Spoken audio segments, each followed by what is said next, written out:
Hi there, Luis Suarez here, and in today's short video, I would like to give you 5 tips for learning Rust. First, leverage on your current experience and domain. So if you are maybe a Python or a JavaScript software developer working on an e-commerce platform or on a Web3 application or maybe designing, web services, microservices, use that experience to start working in Rust. So if you are working, for instance, as a web commerce developer, you can start trying to model the same kind of entities into Rust.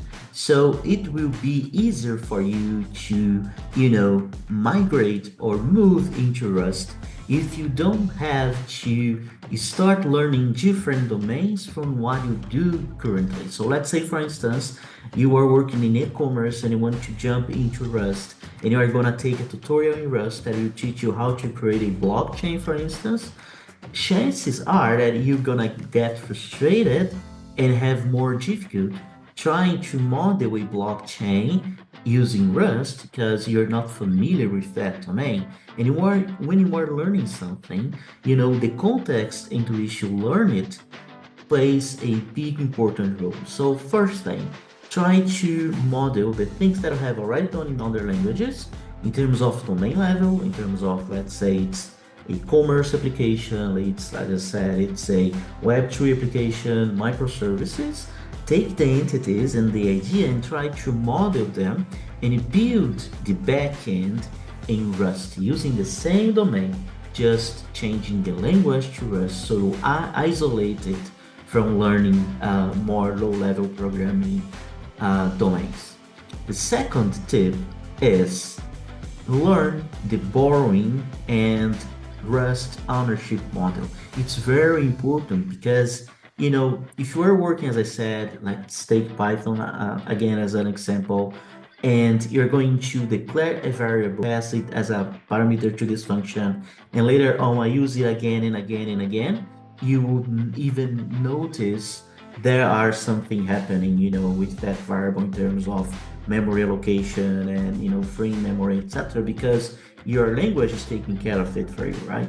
But in Rust, you're gonna stumble on, annoying compiler messages saying move value moved here, or you can't do this, or you can't do that. So it's important that you take some time to learn the basic rules of ownership and borrowing so you make it less frustrated when you get to try to build your very first code.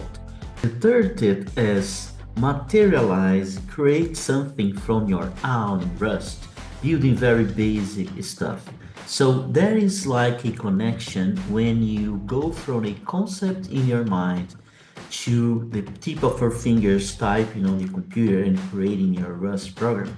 So it is different if you are going to build an application that you saw in an example, like for instance, building a API gateway in Rust, and you come with your own idea, even if it might seem simpler, because if you create something from your own, the process of designing it, conceptualizing it in Rust will give you the experience and the feeling, and you make you more comfortable with the language than if you simply take a lot of Git repos or tutorials and try to do what someone else has planned to do. Start with your own idea, as simple as it is, because that's the way you're going to make this connection between the design you make on your head and the code that you type on your fingers.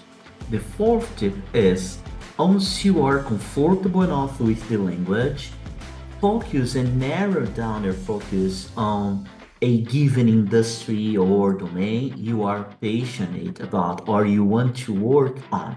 There are lots of things that you can do in Rust and in any other language, but when you pick a niche in a certain industry, it will be more clear what the next step will be in terms of learning new crates, learning new, language features and applying it in real world projects.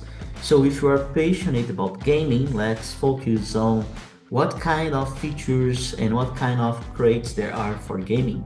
If you are passionate about Web3 or blockchain, do the same. But it's important that you narrow your focus so you can go deeper and deeper into the language features without having to, try to do a lot of things at the same time. And the final tip is be consistent. It's better to apply 5 minutes of totally focused Rust coding on a daily basis, very religiously every single day, than to like take only the weekends or sometimes every week to work on coding. So make sure that you do coding in Rust every single day. Every single day. If you follow those 5 tips, I am sure you're gonna have easier times learning Rust. And if you liked this video, click here, like it, share it, leave a comment. And yeah, see you in the next video. Bye.